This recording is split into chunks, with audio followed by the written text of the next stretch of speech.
자, 메뉴 리소스에 대해서 살펴보도록 하겠습니다.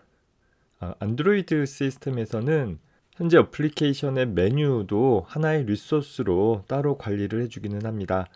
우리 교재에서는 메뉴에 대한 내용이 12장의 액션바라는 부분과 같이 간단하게 소개가 되고 있어요. 우리가 앞서서 실행을 해봤듯이 하나의 액티비티는 하나의 윈도우로 구성이 되고 있는데, 그 윈도우는 컨텐트 영역과 액션바 영역으로 다시 나뉘어지게 됩니다. 이제까지 우리는 액션바 영역에 어플리케이션의 제목 부분들을 출력할 수 있도록 했었죠. 그리고 액티비티의 onCreate라는 메서드 안에서 setContentView라는 메서드를 통해 이 컨텐트 영역을 어떤 뷰로 설정할 것인지를 지정을 해왔던 것입니다. 사실 액션바 부분은 프로그래머가 특별한 구성을 지정하지 않으면 어플리케이션의 제목 정도만 표시되고 말긴 하지만 필요에 따라서 여러 가지 어플리케이션 아이콘이나 뷰 컨트롤 등 혹은 메뉴를 펼칠 수 있는 아이콘 등 다양한 구성들이 나올 수 있도록 설정을 할 수 있습니다. 이번 학기 우리 강의에서는 시간 관계상 이런 부분까지는 다 다룰 수는 없을 것 같고, 필요하다라고 하면 여러분들이 12장 전반부에 있는 내용들을 따라 해보면 어렵지 않게 구성을 해볼 수 있으리라고 생각이 듭니다. 특히 우리 12.2절에 가보면 안드로이드 API 레벨과 호환성을 유지하기 위해서 프로그래밍에서 어떻게 처리하는지, 특히 서포트 라이브러리라는 것들을 이용을 해서 프로그래밍 한다는 것이 어떤 의미인 것인지, 또 각각의 API 버전별로 어떻게 프로그램 코드에서 식별할 수 있는지에 대한 얘기들이 참고적으로 소개되고 있습니다. 우리가 기본적으로 안드로이드 어플리케이션을 작성을 할 때야 이런 부분들이 큰 신경이 쓰이지 않을 수 있기는 하지만, 실제 서비스를 하나의 어플리케이션을 실제로 런칭하고자 한다라고 한다면 내가 타겟을 삼는 하나의 API 레벨에서만 동작하는 프로그램을 작성하는 것이 아니라 다양한 하드웨어뿐만 아니라 다양한 안드로이드 버전에서도 동작할 수 있는 어플리케이션이 되어야 하겠죠. 기본적으로 우리가 프로젝트를 생성을 할 때 설정하는 것들이 있었었고, 그에 따른 의미들을 자세히 책에서 설명을 하고 있으니까 참고 삼아 한 번씩 살펴보면 도움이 되리라고 봅니다.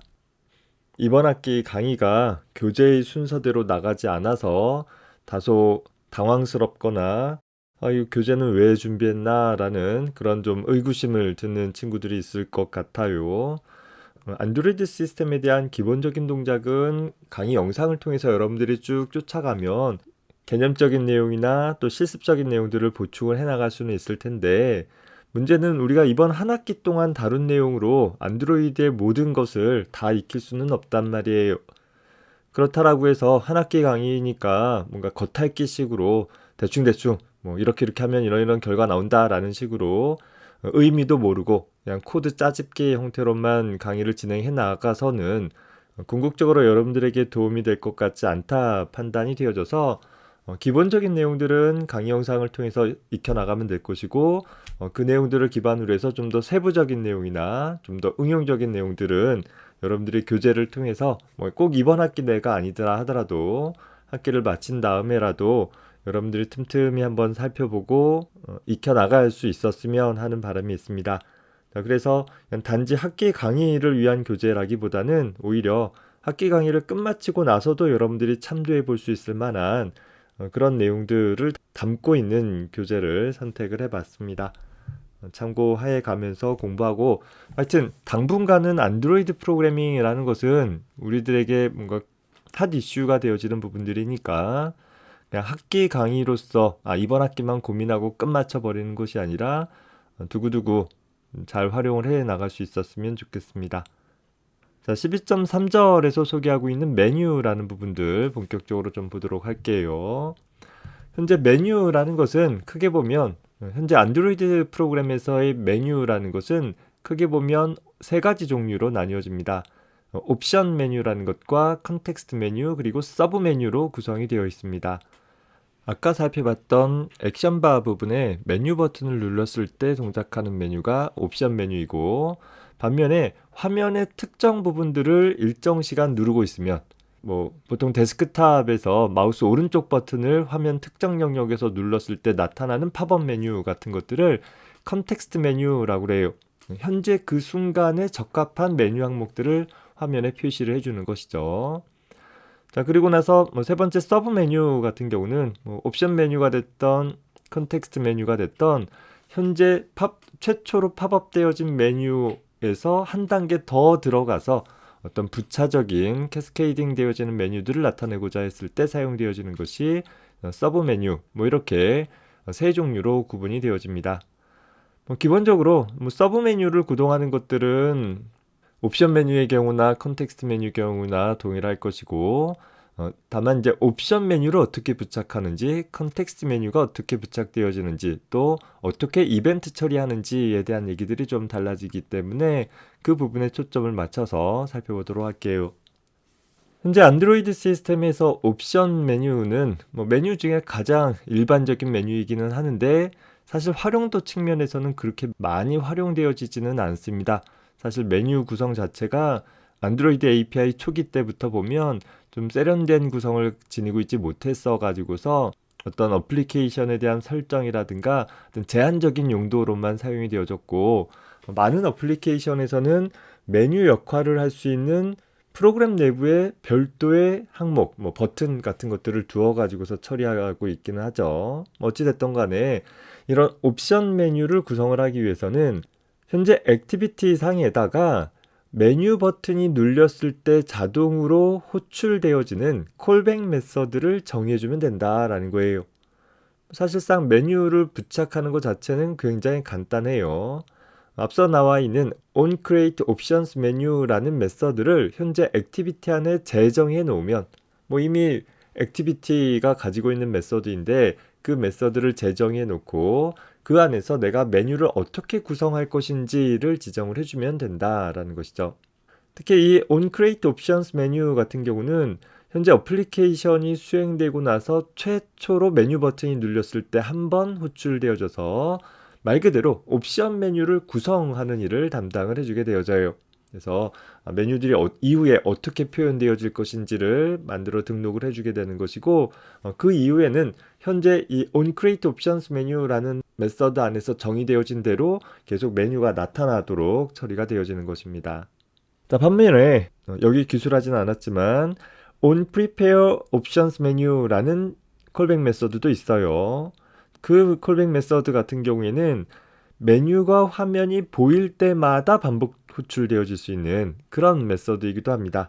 즉 메뉴 항목이 한번 만들어진 이후에 전혀 변화되지 않을 것이다 라고 하면 onCreateOption 메뉴를 통해서 구성을 하면 되는 것이고, 어떤 상황에 따라 또 프로그램이 진행이 되어감에 따라 특정 메뉴 항목이 빠지거나 추가되거나 하는 이런 어떤 동적인 변화들이 야기되어질 필요가 있다라고 하면 onPrepareOptions 메뉴라는 메서드를 사용을 해줘야 된다라고 기억을 해주면 되겠어요. 일단 우리는 간단하게 onCreateOptions 메뉴라는 메서드를 살펴보면 현재 이 메서드는 함수 호출 시의 인자로 메뉴 객체를 전달을 받고 있죠. 자, 이 메뉴 객체에다가 우리는 소위 메뉴 항목들을 가져다가 붙여주면 되는 것이에요. 우리 자바 스윙에서 메뉴 시스템 구축했을 때 보면 자바 스윙 같은 경우에는 최상위 메뉴를 부착할 수 있는 메뉴바부터 시작해서 메뉴 객체나 최종단에 있는 메뉴 아이템까지 프로그래머가 모두 다 생성하고 연결해서 설정해주는 작업들을 수행을 했었는데, 안드로이드 시스템 같은 경우에는 이 상위 메뉴바나 메뉴 객체 정도까지는 만들어져 있는 상태인 것이고, 거기에다가 최종단에서 사용할 수 있는 메뉴 아이템들만 만들어서 연결을 해주면 된다라는 것입니다. 자, 프로그램 코드를 한번 가봅시다. 우리 이전에 리소스 테스트했던 리소스 테스트라는 어플리케이션이에요. 현재 프로그램을 수행시키면 이전 영상에서 다뤘던 그 마지막 내용이죠. 위에 액션바 부분에는 그저 어플리케이션의 이름 정도만 출력되어져 있는 그런 상황입니다. 자, 이 상황에서 액티비티에다가 추가하기를, 자, 여기에다가 우리가 메뉴를 구성할 때 사용할 수 있는 onCreateOption 메뉴라는 메서드를 추가할 거예요.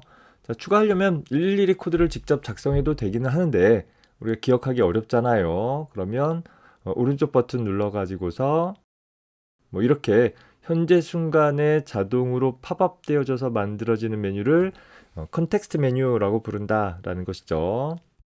자, 오른쪽 버튼 눌러가지고서 Generate라는 항목을 선택을 해봅시다. 네, 그러면 뭔가 생성하겠다. 뭘 생성할 거냐라는 거죠. 현재 내가 클래스 정의 안쪽에 멤버 변수나 메서드를 정의하는 영역을 선택해 놓고 했기 때문에 현재 클래스에 추가되어질 수 있는 다음 사항들이 표시가 되어졌어요. 현재 우리는 재정의할 것이니까 부모 클래스의 멤버들을 재정의할 것이니까 override 메서드라는 것을 선택을 해주게 되면 현재 내 부모가 가지고 있는 멤버들이 쭉 출력이 되어지고 있습니다. 또 내 부모가 여러 가지가 있다, 여러 개가 있다라고 하면 각각의 클래스별로 멤버들이 이렇게 구분되어져서 나타나서 어떤 클래스의 멤버를 내가 재정의하고 싶은지를 나타내 줄 수도 있고, 굳이 클래스별로 그룹 지어지지 않고 그저 단순히 전체 클래스에 대해서 목록을 나타내고자 한다면 여기 C자 부분을 클릭해서 해제를 해주면 됩니다. 그러면 모든 메서드들이 한 덩어리로 나열이 되어집니다. 현재 이 상황에서 우리는 알파벳 순서대로 정렬해 가지고서 보면 자, onCreate 옵션 메뉴라는 항목이 있죠. 자, 그래서 이 onCreate 옵션 메뉴라는 항목을 추가를 해봅시다. 추가하기 전에 하나만 확인하고 가볼게요. 쭉 내려가서 보면 여기 onPrepare 옵션 메뉴라는 것이 있었고, 얘는 동적으로 변경되어지는 메뉴를 구성을 할 때 사용할 수 있는 것이다 라고 했었습니다. 우리는 그냥 정적으로 구성을 하는 onCreate 옵션 메뉴 선택해서 OK 눌러주게 되면 이제 부모 클래스의 메서드가 그대로 재정이 되어지는 것을 볼 수 있어요. 이 함수를 작성을 해봅시다. 기본적으로 정의되어 있는 내용들은 뭐 부모의 onCreate 옵션 메뉴를 호출하는 것으로 처리를 하고 있는데, 일단 내 레벨에서 내가 메뉴를 구성할 것이니까 뭐 어떻게 할 거냐면, 자, 다음과 같이 작성을 해봤습니다. 매개 변수로 전달받은 메뉴 객체에 대해서 이제 메뉴들을 그룹핑해서 사용할 수 있기 때문에 뭐 이런 인자들을 갖고 있는데, 뭐 일단 다 0 값을 넣어서 슬라이드 쇼라는 항목을 갖는 메뉴를 하나 추가하도록 했어요. 자, 그리고 나서 얘와 마찬가지로 이제 두 번째 메뉴다라는 걸 나타내기 위해서 그 아이템 아이디를 1번으로 설정을 하고 메뉴 타이틀을 수정을 했습니다. 자, 그리고 현재 단계에서의 메뉴 처리가 다 잘 끝났기 때문에 뭐 굳이 부모의 메뉴 시스템들을 더 추가할 필요 없어서 현재 return true 설정을 해 주었다라고 하면 우리같이 간단한 구성에서는 그냥 놔둬도 상관없습니다. 자, 실행을 해보면, 자, 아까와는 다르게 현재 프로그램이 수행되어지고 나서 여기 액션바 부분에 점점점이라는 항목이 추가된 것을 보이죠. 자, 이 부분을 탭해주면 현재 슬라이드 쇼라는 메뉴 항목과 앨범의 추가라는 메뉴 항목이 메뉴 아이템의 순서가 0번, 1번이니까 얘가 0번 메뉴 항목, 얘가 1번 메뉴 항목 각각 추가된 것을 볼 수 있어요. 물론 선택을 해보면 메뉴는 구성되었지만 메뉴를 선택한 것에 대한 처리는 아무것도 추가된 것이 없기 때문에 아무 동작하지 않는 그냥 빈 껍데기만의 메뉴가 만들어진 것을 볼 수 있습니다. 그래서 뭐 이 메뉴가 동작되도록 하기 위해서는 역시 이벤트 처리를 해줘야 되는데, 이벤트 처리를 따로 하지 않더라도 현재 액티비티의 콜백 메서드로 현재 메뉴의 특정 항목이 선택되었을 때 자동으로 호출되어지는, 즉 옵션 메뉴가 선택되었을 때 자동으로 호출되어지는 on options item selected라는 메서드를 추가를 해주면 됩니다. 한번 해볼까요? 오른쪽 버튼 눌러서 generate 하기를 재정의, 그러니까 override 메서드 눌러주고, 뭐 굳이 클래스별로 분류할 필요는 없고 알파벳 순서대로 보되, 자, on options item selected라는 항목이 있죠. 그 항목을 OK 해주게 되어지면 역시 재정의가 될 거예요. 자, 이 함수는 현재 내가 선택된 메뉴 아이템에 대한 정보를 전달받는 그런 함수가 되는 것이에요. 자, 그래서 요 on options item selected라는 메서드 안에서 현재 내가 선택된 메뉴 항목에 대한 것을 매개 변수로 전달받게 되어져요. 그래서 우리는 전달받은 메뉴 아이템에 대한 ID 값을 비교해 봄으로써 어떤 메뉴가 선택되었는지 확인을 해 볼 수 있을 것입니다. 그래서 스위치 구문으로 아이템 객체에 대해서 get item id라는 것이 정수값을 반환을 해주고 있어요. 반환하는 정수값은 현재 어떤 정수값이냐면 현재 요 각각의 메뉴 항목에 대한 아이템 id에 대한 정수값이 반환이 되어지는 것입니다. 따라서 우리가 케이스절을 두어서 0번이 선택되었으면 그 얘기는 뭐예요? 현재 슬라이드 쇼라는 메뉴가 선택되었으면 또 1번이 선택되었으면 그 얘기는 앨범의 추가라는 메뉴가 선택되었으면 각각 무엇을 할 것인지를 기술을 해줄 수 있다라는 것입니다. 자, 다만 메뉴를 이렇게 매번 프로그램 코드로 작성하는 것은 상당히 조금 번거롭고 복잡하게 느껴질 수 있어요. 자, 그래서 좀 더 쉽게 구성할 수 있는 방법은 마치 우리 액티비티의 컨텐트 영역을 하나의 레이아웃 리소스 파일로 구성할 수 있었던 것처럼 메뉴도 리소스로 작성을 할 수 있다라는 것이에요. 그래서 두 번째 방법으로는 메뉴를 리소스로 구성을 하는 그런 처리를 해보도록 하겠습니다. 뭐 이걸 그대로 놔두어도 되고 아니면 요 내용만 바꿔도 되기는 합니다. 다만 어떤 차이가 있는지는 식별을 해둡시다. 자, 메뉴 리소스를 작성을 하기 위해서 보면 리소스 폴더 밑에 마우스 오른쪽 버튼 눌러서 새로 만들기를 새로운 리소스 디렉토리를 만들겠다라고 선택을 해주면 되겠어요. 자, 그래서 리소스 타입은 여기 메뉴라는 타입 있죠? 메뉴 타입 선택을 해주고 역시 뭐 메뉴가 각각의 상황마다 달라질 수 있다라고 하면 적절한 퀄리파이어 설정을 해볼 수는 있을 것입니다. 뭐 지금은 그냥 하나로만 다룰게요. 오케이 눌러주게 되면 메뉴라는 디렉토리가 하나 생성된 것을 볼 수 있어요. 자, 이 메뉴라는 폴더가 만들어졌으니까 그 안에다가 현재 새로운 메뉴를 추가를 해줘야 되겠죠.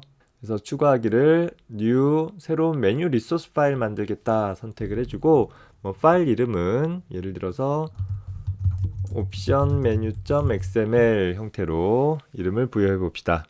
오케이 눌러주고 자, 그럼 메뉴 안에 옵션 메뉴.xml이라는 파일이 생성된 것을 볼 수 있어요. 자, 이 안에다가 메뉴를 구성해 주면 되는데 일단 XML 문서 형태로 볼까요? 현재 메뉴라는 엘리먼트가 루트 엘리먼트로 기술이 되고 있어요. 그리고 이제 이 안에다가 메뉴 항목들을 추가를 해주면 되는 것이겠죠. 뭐 이왕 메뉴를 만드는 김에 제대로 동작하는지를 확인을 해보기 위해서 현재 메뉴 선택에 따라서 화면상에 표현되어지는 뷰의 색깔을 바꿔보도록 한번 해봅시다. 자, 그래서 메뉴 항목들을 추가할 것인데 간단하게 추가하기 위해서 다시 디자인 뷰로 왔습니다. 우리가 추가할 것은 메뉴 아이템들인 거잖아요. 그래서 메뉴 아이템 선택해서 추가해주면 되는 것이에요. 자, 현재 첫 번째 메뉴 아이템의 제목은 뭐라고 출력할 것이냐 라고 하면 빨강, 레드라고 해봅시다. 그리고 현재 이 메뉴를 프로그램적으로 식별해줘야 되니까 메뉴에 대한 아이디를 부여하기를 메뉴 언더바 레드라고 설정을 해볼 것이에요. 화면을 양쪽으로 놓고 봅시다. 자, 그러면 현재 메뉴라는 루트 엘리먼트 안에 아이템이라는 항목이 추가가 되어지기를 id는 메뉴 언더바 레드이고 메뉴에 표시되어질 제목은 레드라고 표시가 되어진 것입니다. 이 내용들을 반복적으로 작성을 해주면 되는데 이렇게 세 개의 메뉴 항목을 갖고 있는 그런 부분을 작성을 해봤습니다. 자, 근데 문제는 현재 내가 만든 옵션 언더바 메뉴.xml이라는 리소스 파일은 만들어 놓기는 했으나 프로그램 어디에서도 참조하고 있지 않은 그런 리소스 파일인 것이죠. 우리가 레이아웃 파일을 만들었을 때는 다시 여기로 가봅시다. 우리가 만든 레이아웃 파일들은 메인 액티비티에서 set content view 하면서 현재 특정 레이아웃 파일의 내용들을 전개해 가지고서 적용하는 일을 수행을 했어요. 하지만 지금 작성한 옵션 언더바 메뉴.xml은 그냥 내가 XML 문서를 만들었다 뿐 이 내용을 실제 메뉴 객체로 만들어내는 이렇게 메뉴 아이템 객체로 만들어내는 일을 어디서도 수행하고 있지 않더라라는 거예요. 그러다 보니 당연히 프로그램을 수행을 해봐야 우리가 지금 구성한 옵션 언더바 메뉴.xml의 내용은 나타나지 않을 것입니다. 실행을 해볼게요. 자, 아까 작성했던 이전의 메뉴만 나오지 현재 내가 리소스 파일로 만든 XML 문서로 정의한 메뉴는 전혀 나타나고 있지 않은 것을 볼 수 있습니다. 자, 그래서 그 부분을 작성을 해줘야 되는데 마치 onCreate에서 레이아웃 파일을 전개했던 것처럼 메뉴도 현재 메뉴가 구성되어지는 시점에 XML 문서로 기술되어진 메뉴들을 전개해서 사용하도록 하는 처리를 따로 프로그래머가 해줘야 되는 것입니다. 자, 그 작업을 어디서 해주면 되겠어요? 그쵸? 여기 onCreate Options 메뉴라는 이 부분에서 처리를 해주면 되겠습니다. 자, 다음과 같이 onCreate Options 메뉴라는 메서드를 수정을 했어요. 23번째 줄에 있는 부분은 사실 내 부모 클래스에 내 부모의 onCreate Options 메뉴를 먼저 호출을 해서 부모에서 정의되어진 부분들을 현재 단계에서 적용하고자 한다라고 했을 때 써볼 수 있는 것인데 사실 현재 메인 액티비티의 상위 클래스에선 뭔가 정의한 내용이 없기 때문에 현재 구성에서는 써줘도 그만 안 써줘도 그만 상관이 없습니다. 하여튼 현재 메인 액티비티에서 메뉴를 구성을 하기 위해선 우리는 메뉴 인플레이터라는 클래스를 이용을 해서 소위 메뉴를 전개하는 전개자 객체를 얻게 된 것이에요.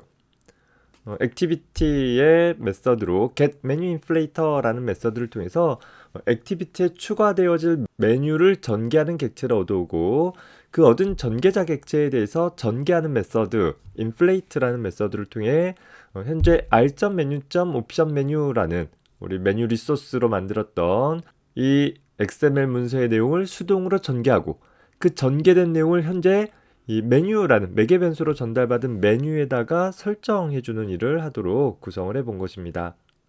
이전에는 여기에다가 직접 내가 메뉴 아이템 객체들을 따로따로 추가를 해주었다라고 한다면 이제는 XML 문서에서 저기한 내용으로 간단하게 전개할 수 있다라는 것이죠. 자, 프로그램을 실행을 해봅시다. 자, 시작되었을 때 액션바 부분 눌러주면 이제 레드, 그린, 블루라는 내용으로 메뉴 항목들이 바뀌어서 나타나는 것을 살펴볼 수 있어요. 자, 그러면 이제 다시 메뉴를 동작시켜야 되겠죠. 자, 메뉴를 동작시키기 위해서는 여전히 on options item selected라는 메서드를 통해서 처리하면 될 것이고, 자, 그 안에서 이제 달라지는 점은 그저 0번이다, 1번이다 라는 식의 아이디가 아니라 우리가 현재 메뉴를 정의를 할 때 이 안에서 아이디 값들을 이제 메뉴 언더바 레드, 그린, 블루라는 아이디 값들을 사용을 했잖아요.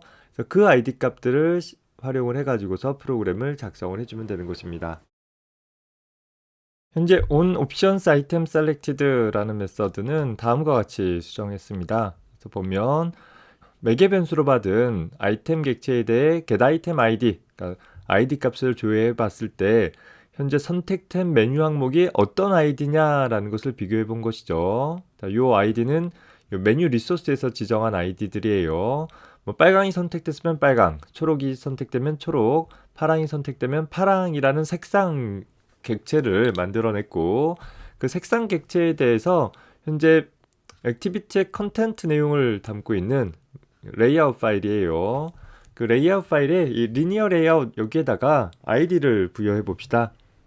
현재 디자인 뷰 가가지고서 여기 컴포넌트 추리에서 리니어 레이아웃 설정을 하면 현재 아이디가 정의되어 있지 않은데 아이디를 메인이라고 설정을 해 줍시다.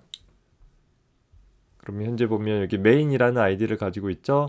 자, 요 리니어 레이아웃의 배경 색깔을 바꿔보도록 할 거예요. 그래서 요 아래쪽에서 보면 find view by id 하기를 아이디가 메인인 뷰를 얻어내고 그 뷰에 대해서 백그라운드 컬러를 현재 내가 선택한 색상 정보로 설정해 주어라 라고 처리를 해보는 것입니다. 부모 레벨에서 메뉴에 대한 이벤트 처리가 추가적으로 필요할 수도 있기 때문에 여기서 보면 기본적으로는 리턴에서 현재 재정이 되기 전에 부모의 on options item selected를 다시 호출해서 이 안에서 어떤 처리를 하도록 한 것인데 지금처럼 구성을 안 했으면 그저 그냥 return true 해도 상관은 없을 것입니다. 일단 실행을 해보면 자, 메뉴 항목 나오죠. 여기서 내가 빨강 선택하면 빨간색으로, 파랑 선택하면 파란 색깔로 이렇게 내가 선택한 메뉴 항목들이 적용이 되어져서 프로그램에 반영되어지는 것을 살펴볼 수 있을 것입니다. 메뉴도 XML 형식으로, 즉 리소스 형태로 구성을 할 수 있기는 하나 그 경우에 내가 수동으로 메뉴를 전개해줘야 한다. 그것만 기억한다라고 하면 어렵지 않게 구성해 볼 수 있으라고 봅니다. 자, 컨텍스트 메뉴를 구성하는 방법을 살펴볼게요. 컨텍스트 메뉴를 구성을 하고 동작시키는 것도 옵션 메뉴와 거의 똑같습니다. 컨텍스트 메뉴를 구성을 하기 위해서는 컨텍스트 메뉴는 이쪽에다 추가해 봅시다. 현재 추가하기를 우리가 generate 선택해서 메서드를 재정의하기를 on create context menu라는 메서드를 통해 가지고서 컨텍스트 메뉴를 설정할 것이요. 그 다음에 추가적으로 컨트롤 키 누르고 같이 눌러주면 다중 선택이 되어져요. on context item selected라는 메서드를 통해서 컨텍스트 메뉴 중에 메뉴 항목이 선택되었을 때의 이벤트 처리를 담당하도록 해볼 수 있습니다. 그래서 역시 OK 눌러주게 되면 두 항목들이 나타내 볼 수 있죠.